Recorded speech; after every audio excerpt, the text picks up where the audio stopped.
name's Randy Stone. I cover the night beat for the Chicago Star.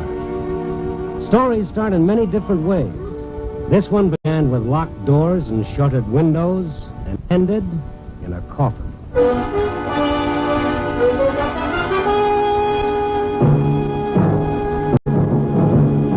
Night Beat, starring Frank Lovejoy as Randy Stone.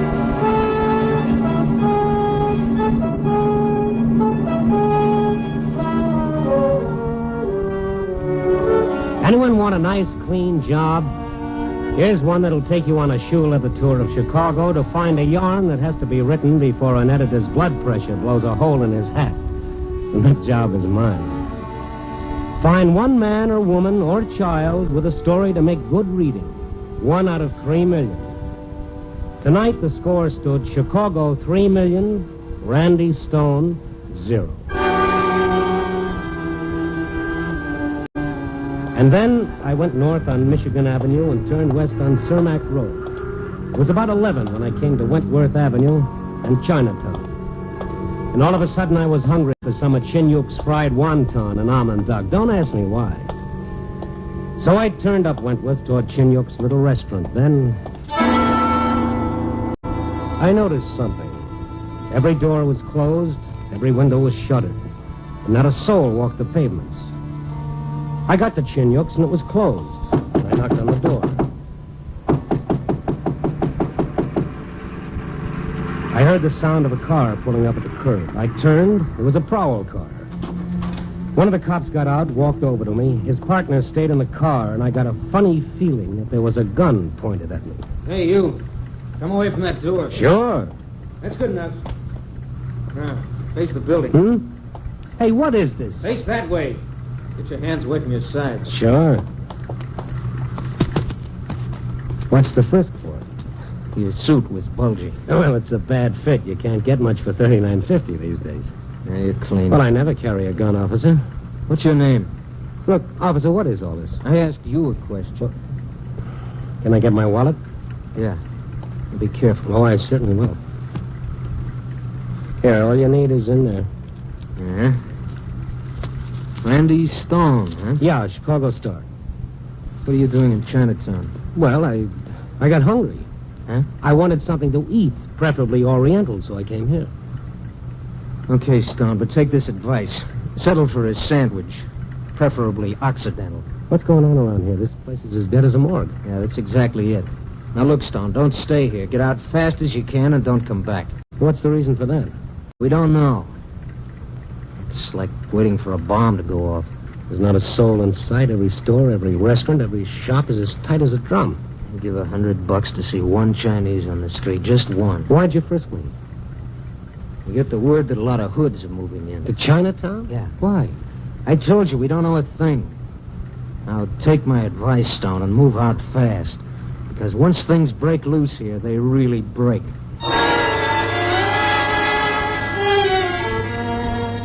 The prowl car moved off slowly and carefully. I stood there for a minute and I looked around. I got that funny feeling that a million eyes were watching me. Sure, I wanted to leave, but that old curiosity referred to in some circles as a news sense kept me from going. I headed toward the rear of Chinyuk's place through an alley. It was pitch dark in there, and I felt my way along until...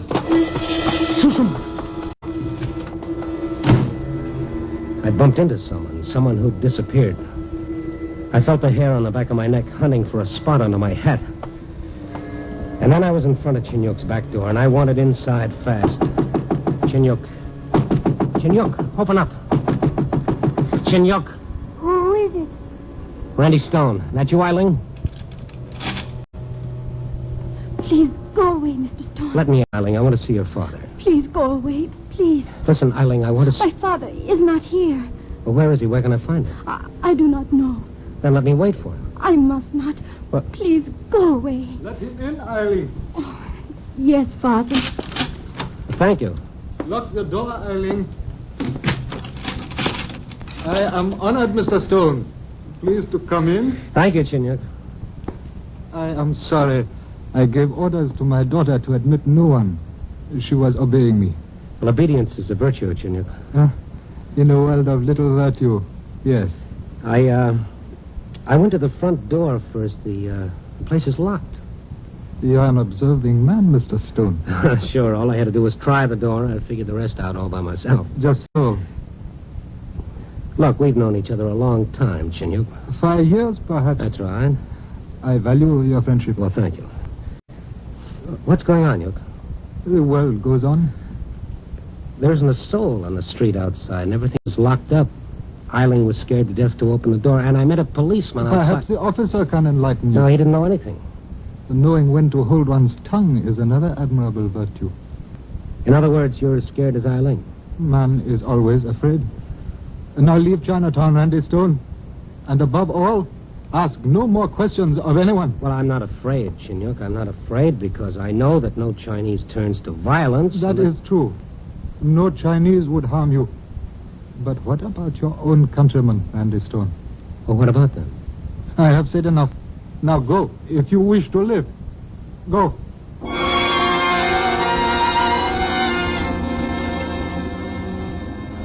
Underneath the old world courtesy, there was terror.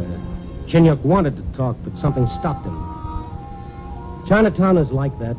The Chinese settle their own disputes. Seldom, if ever, do they allow their quarrels to spill over into the world outside their settlement. But this was more than a dispute. It held all of Chinatown.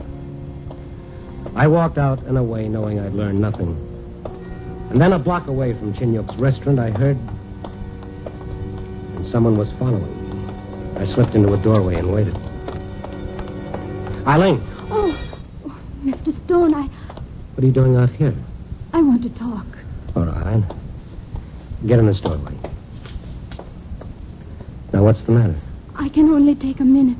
My father does not know I came out. How did you manage it? Through the restaurant. I see. All right, Eileen, what do you want to talk about? Help us, Mr. Stone. Well, if I knew what was going on, I'd have an answer for that. I will tell you. If this thing happens, many men will die. Not only here, but in New York, in Los Angeles, in San Francisco. Wait a minute. A Tong War? In 2 hours, the Tong banners will be brought out, and men who want to live will die. What's the fight about? A quarrel between 2 men of rival Tongs. Well, that's happened before. Things have been cleared up without a war. But this time there is something else. What? White men, evil men. They have... That is enough, Eileen. Oh, Father. Hello, you. Eileen, go home. No, Father, Heidi. As you will, my father. You will forget what she has said, Mr. Stone. Oh, sure, forget it. But how about you, Chinyuk? I? What do you mean? Well, you've seen Tong Wars. They're nice, pleasant little affairs. Hatchet men, the eldest sons of families killed. Why? You are a white man. We are Chinese. Yes, I know, yes. East is east and west is west. Never the twain shall meet. Which is a polite way of telling me to mind my own business. Get out of Chinatown. After one more question. No more. Well, here it is anyway. Do you want a Tong War? Well? Once I had a son to carry on my name. That son is no more, Randy Stone. The hatchet men of the old Tong saw to that. Well, then why don't you... Oh, get out, Randy Stone. Get out, or I shall once again look down upon one whom I love. You, Randy Stone. Chinyuk turned and left. I watched the shadows swallow him, and I heard the door to his restaurant close. It was a sound as final as the last name on the phone directory. The silence in the street was eerie. A waiting, watching silence. I walked to the end of the street, and I looked back. A light rain began to fall, and from somewhere in the back of my head, I recalled a poem. This is the time between life and death. The cold, bleak moment of emptiness after life and before eternity. And then I remembered something else. What the officer had said. What Eiling had told me about white men, evil men. Where did they fit in? Why was Chinyuk afraid to talk? Afraid or wouldn't? For the next 15 minutes I made phone calls, and I got some answers that made more than a little sense. The answers sent me back toward Chinyuk's restaurant. I didn't get there. Hey, you. Huh? You talking to me? Uh-huh. Hold it right there. Randy Stone? Why? No reason, just want to know. Oh. Okay, I'm Stone. Now, who are you? That don't make any difference. Well, it's nice meeting you so long. Let's get better acquainted, huh? Well, sure. Tell me about yourself. Nothing to tell. Now, if we're going to talk about you, that's different. It's not polite to walk away. Okay, Buster, let's stop the chit-chat. I'm Randy Stone. You know who I am. Now, let's hear from you. Don't get excited, Stone. Everything's all right. I never get excited. It builds up my blood pressure. Nice to hear you got blood. Want to keep it? Oh, well, now we're getting somewhere. Not here, but we will. Meaning? Let's take a ride. By invitation? So far, invitation. I'll even hold the door open for you while you climb in. Oh, that's nice. If it starts to rain harder, you can put down a cloak for me. Okay, Elizabeth. Let's go. Well, where to, Sir Walter? That's enough, Stone. You just get in the car and we'll take a ride. Come on. What if I don't? I'll withdraw the invitation and make it an order. One I can back up. I see what you mean. Okay, where to? You'll see when you get there. I have to be back by midnight. My head changes into a pumpkin. I like you. You're going to get along fine with the boss. Oh? Yeah. Here you are. Well, thank you. Welcome. Before we get going, Yeah.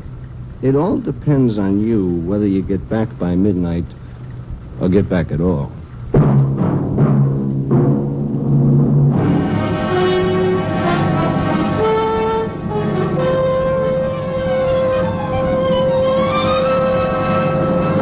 You are listening to Night Beat, starring Frank Lovejoy as Randy Stone.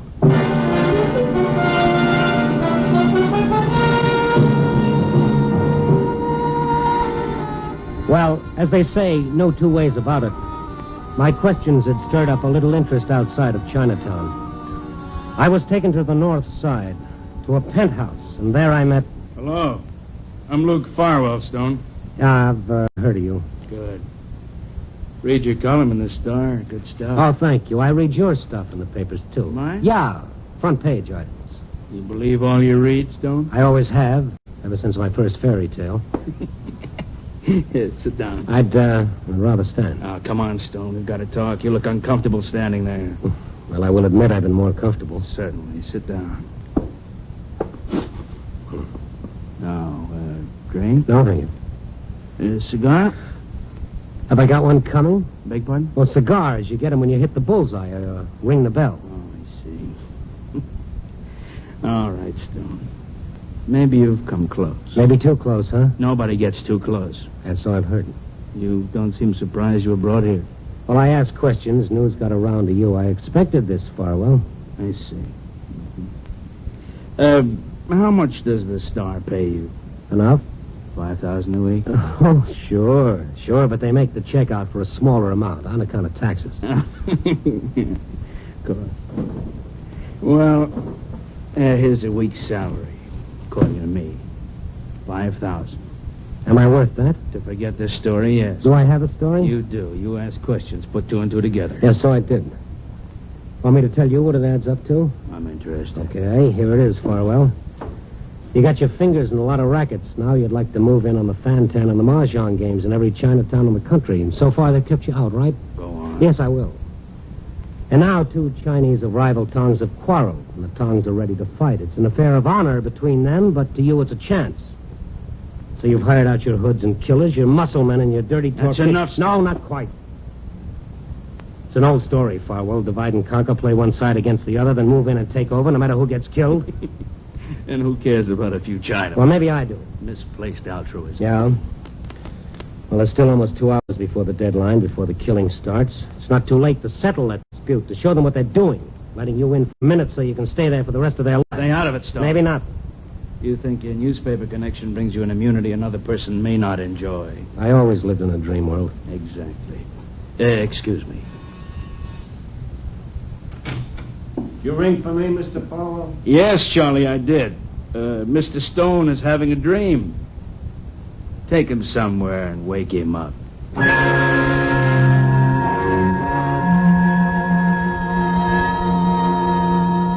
You take a roll of nickels in a fist, a piece of rubber hose, and expert hands. No, you don't break any bones. You don't even bring blood. You don't have to. But the one who takes the beating wishes it had been a nice, quick slug from a gun. I woke up somewhere along the lakefront. The rain was coming down in sheets. It felt good. It was clean and it was cool. I got to my feet and the buildings leaned over, closing in on top of me. It was funny. All I could see was Farwell's face smiling. It was in front of me all the way back to Chinatown in the cab. Still in front of me when I knocked again at Shinyok's back door. Who? Open up, Eileen. Come on, open up. Mr. Stone. Yeah, it's Mr. Stone. Where's your father? He is here. All right, will you close that door and lock it? You are hurt. Well, I felt better. Hello, Shinyok. I'm back. Oh, you would not listen to me. No, I wouldn't, so I got paid off. Eileen, bring medicine. Yes, Father. You did a good job on me, didn't you, Yoke? I'm sorry. Here, sit down. Thank you. You concerned yourself with that which I warned you was better left alone. Okay, say I told you so, so I stuck my nose in, and this is what happened to it. You are dealing with violent men. Uh-huh. And so are you, Shinyok. You know who's in back of those hoods hired by one of the tongues? I can guess. It's not a guessing game anymore. It's Farwell. Yes. You know? I know. Well, then you know what he wants and what he's after. You know that he's Father, the medicine, Father. Good. No. Get that stuff away and listen to me. But your wound... I know they hurt. Yes, they hurt. I've been worked over by a couple of thugs. I saw Farwell. You went to him? Well, he sent for me. The police? Tell the police Farwell will have a million witnesses to swear he was in Florida an hour ago. Yes, that is so. And what if I write my story after the damage is done, Shinyok? It will be just a story. Yeah, and Farwell will have what he wants. Look, Shinyok, how much time is there before the killing starts? Less than half an hour. Well, you got time then. You got time to stop it. Randy Stone, why do you concern yourself with this? Why? I'm a reporter. Remember the story? No, there is more. Because of friendship for me? Well, maybe I just hate men like Farwell. Yes, of course, but... But what, Shinyok? Randy Stone, it will be hard for you to understand. But that which is bringing evil to me and my people is a thing of honor between two men. Honor? Oh, sure, honor. All right, Shinyok, you better save up a lot of it. Put it in jars and bottles so you'll have some of it to look at after Farwell's got his hooks in. Got him in deep enough to tell all of you how to breathe and when. All right, Shinyok, I've said my piece. Now I'm going to do what you wanted me to do in the first place. I'm getting out of Chinatown. I'm going to stay. Wait. Yeah?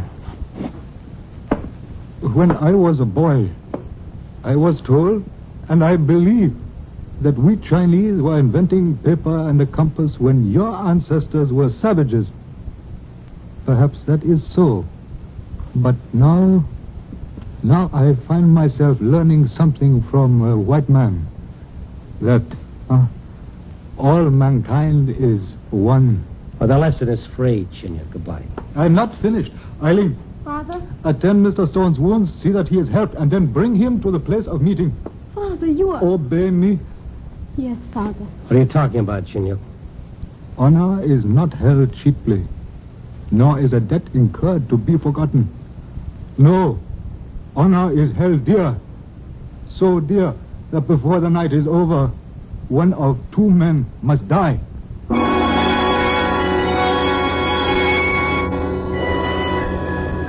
Before I knew what had happened, Shinyok was gone. Without speaking, Eileen did as her father asked. I knew better than to try to get her to explain. And then she took me through the dark, twisting back ways. Not once did we have to go into the streets. And I kept thinking of what Shinyok had said, that one of two men must die. And I had learned a secret that was dangerous. More than once as Eileen guided me, I thought of getting away and out of this, but how?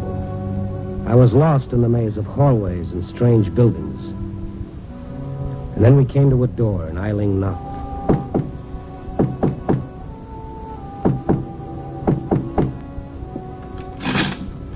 A Chinese I didn't know opened the door and looked at me hard for a moment, and then spoke to Eileen.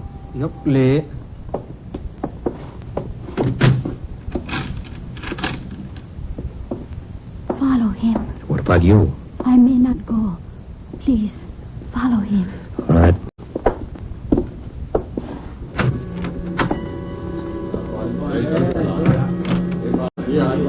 Choa. I know enough Cantonese. He had told me to sit down, and I did. I was in a big room filled with Chinese. They saw me.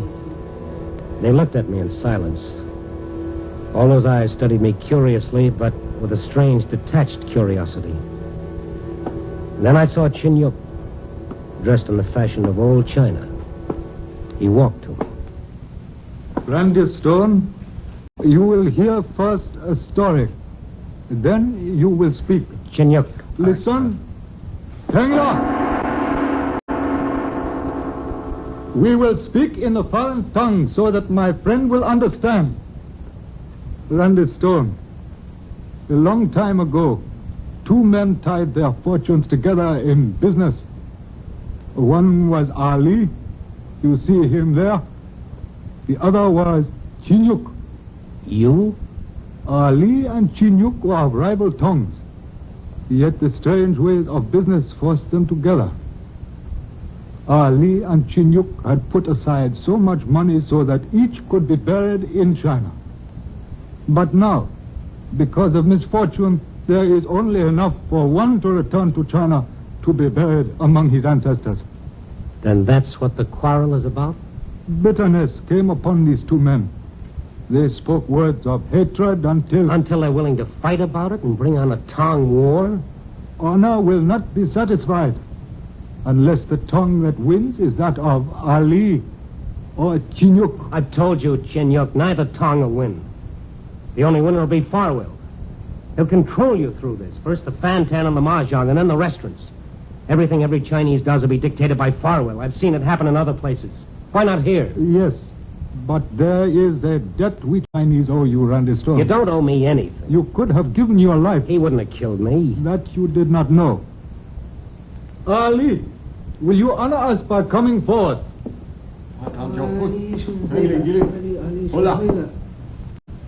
I am here, Chin Yuk.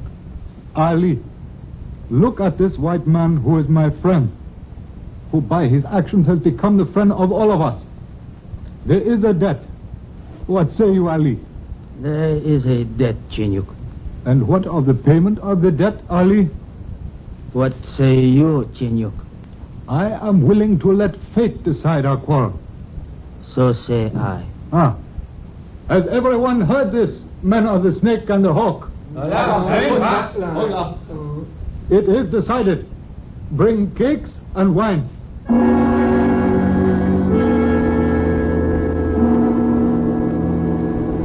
It was like a strange dream. The Chinese of the two tongues waiting. The polite, time-honored ritual. A plate full of rice cakes and a flask of wine. And I guessed one of the cakes was poisoned. Only one. Then silently, Chin Yuk and Ali each chose a cake and ate and sipped the wine. And then another cake. In silence, the two Chinese ate until no more cakes were left. And then... It is finished, Ali. It is finished, Chin Yuk. Then listen, men of the hawk and men of the snake. It has been decided. I say let there be no violence. Ali?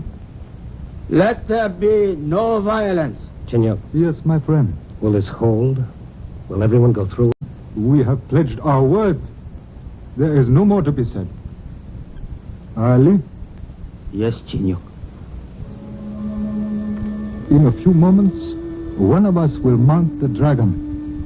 Let there be no rancor between us. No bitterness now. It is written, even the tiger and the deer may drink at the same stream. So be it. So be it. So...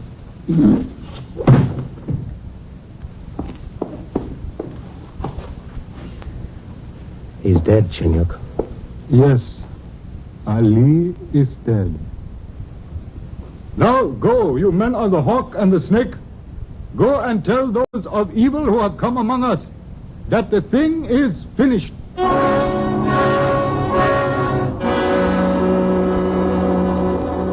Without a word, the Chinese left the room. Chin Yuk and I were left alone with Ali. For a moment, Chin Yuk looked down, And then silently he led me away, back through the twisting passages, back to his restaurant. And there... Eileen, Yes, my father. bring tea.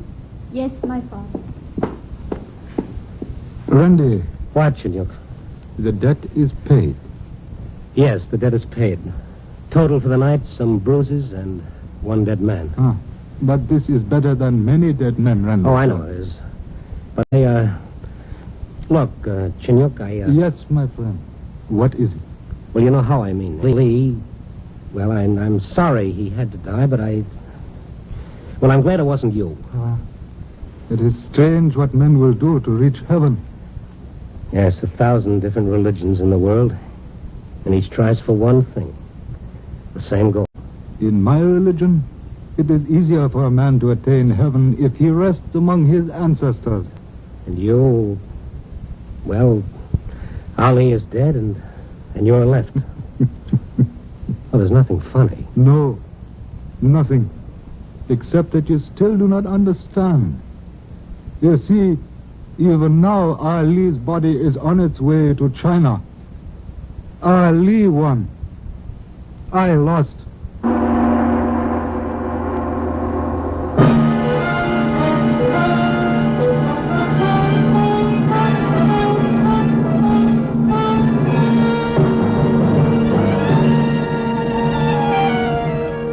East is east and west is west, and never the twain shall meet.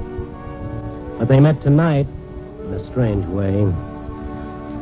Someone once wrote, the best study of mankind is man himself. But where do you start? How do you tie together all the loose ends that different people have hanging around? I guess you begin as Chinyuk said, by remembering that when you get right down to it, all mankind is one. Copy, boy.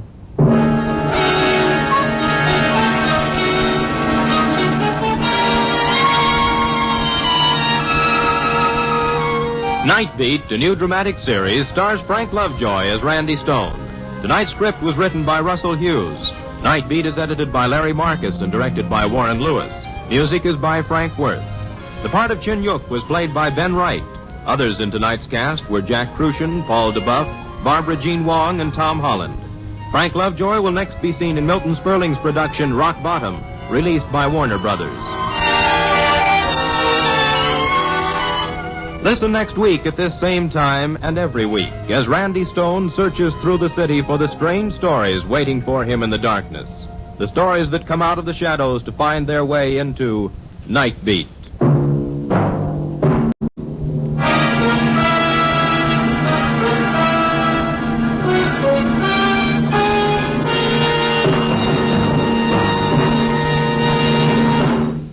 On Wednesdays, hear 3 great mystery programs on NBC. Yes, on Wednesdays, hear Mr. District Attorney, The Big Story, and Richard Diamond, Private Detective. You'll hear adventure, intrigue, and action-packed stories on all 3 of these thrilling shows. Richard Diamond each Wednesday fights his way to fame, fortune, and a red-headed girlfriend in 30 minutes of fine entertainment. Mr. District Attorney, the champion of the people, adds to your Wednesday night listening pleasure as he upholds the causes of law and order. And to complete NBC's Wednesday trio of action-packed mystery shows, you'll hear The Big Story, presenting true tales from the front pages of America's newspapers. Be sure to tune for thrill-packed action drama every Wednesday night on NBC.